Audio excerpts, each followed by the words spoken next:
As habilidades de Musamá parecem insuperáveis, e a situação dos Chapéus de Palha e de Elbaf estão cada vez pior. Luffy vê a morte chegando cada vez mais perto ao ser golpeado de forma sádica pelo Rei do Mundo.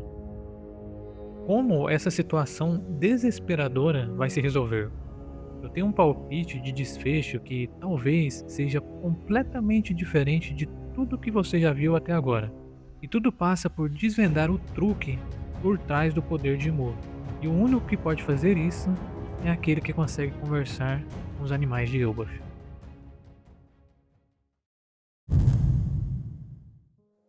É notório a raiva que Imu está tendo do Luffy desde que ele apareceu para lutar. Ao contrário de quando Imu lutou contra o Loki, ficando até sorridente e nostálgico em certo momento. Não é de se estranhar, ele teme o poder de Nika. Isso o fez sair do seu castelo e ir pessoalmente para Elbaf. Além disso, o Luffy lembra Joy Boy, causando lembranças ruins para ele, explicando assim a forma como Imu está o matando, de maneira sádica e aos poucos. Aliado a isso, o conhecimento dele a respeito do nosso protagonista é impressionante. Preso em seu Salão das Flores, o Rei do Mundo gastou muito tempo pensando sobre a jornada do Luffy e sobre seus irmãos. Para piorar, imagina o impacto que deve ter causado nele agora que apareceu um integrante da tripulação dos Reis dos Piratas e o interrompeu de dar o golpe final. Imagina a raiva que Mu deve ter daqueles que chegaram até o One Piece e criaram toda uma nova era de piratas, reacendendo uma chama de esperança para o plano de Joy Boy. Porém, temos que concordar que a situação é de extrema vantagem para o Imo. Nesse momento do mangá, sabemos que é como se fosse uma questão de tempo para tudo se resolver para o lado dele. Kaban vem para ganhar tempo. E isso nos faz pensar: como a situação vai se resolver de fato? Existem algumas possibilidades que já foram amplamente discutidas na comunidade e em outros canais, como o Shanks aparecendo agora para ajudar, Dragon e o Exército Revolucionário, ou até o bando do Barba Negra estarem atacando a Terra Sagrada, fazendo com que Imu tenha que voltar imediatamente e abandonar Elbaf. Eu já acho que as coisas vão se resolver de uma forma mais simples, porém momentânea, através da compreensão do truque por trás do poder de Mo.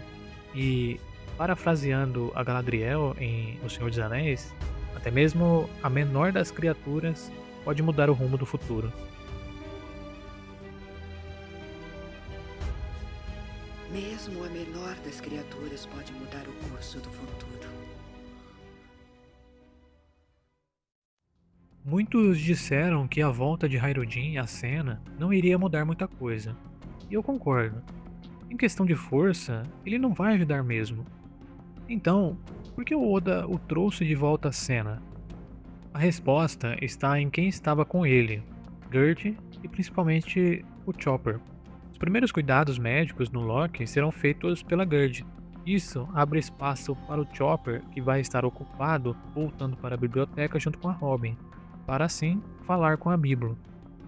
Eu acho que isso irá acontecer porque acabamos de ver ele traduzir o Esquilo Ragnar em cena, e a Robin aparecer do nada pedindo para ele ir até a biblioteca o quanto antes, aliado à última cena dela e do Saul dizendo que a Biblo é misteriosa, me faz apostar todas as minhas fichas nesse cenário.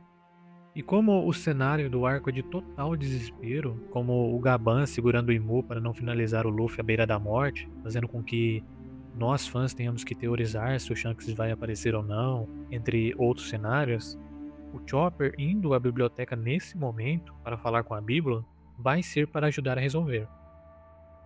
E não se enganem, a Bíblia deve ter muito conhecimento, muito além do que o próprio Imu, que não sabia, por exemplo, sobre os poderes de congelamento perpétuo do Ragnar.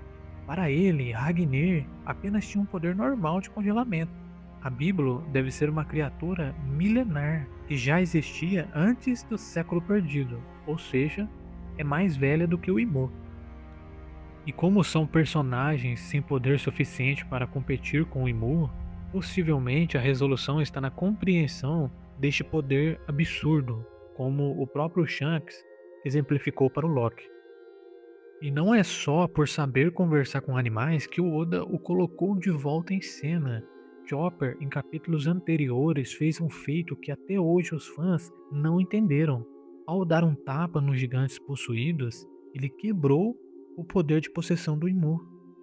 A teoria é que existe um truque a ser desvendado sobre o poder do Ymur, que explica essa cena do Chopper, o coração metalizado, a regeneração dos cavaleiros e os rombos explosivos que viraram balas de metal, dois fatos percebidos pelo Zoro.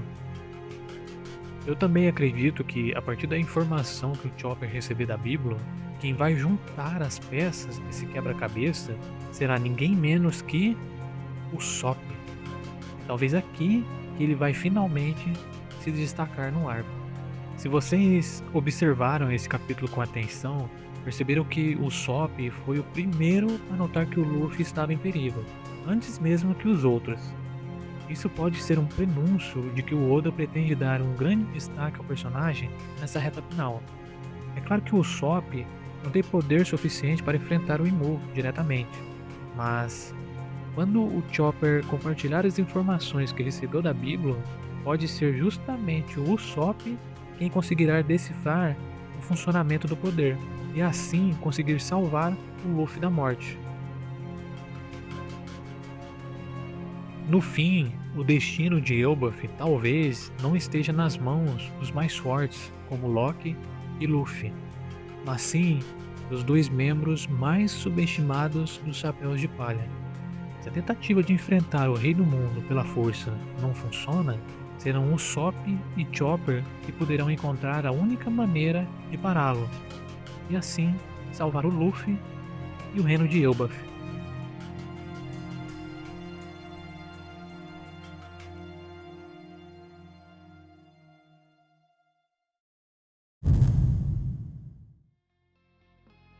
Obrigado por assistir e por fortalecer o canal. Se inscreva para acompanhar as próximas teorias e análises de One Piece. Até a próxima e valeu!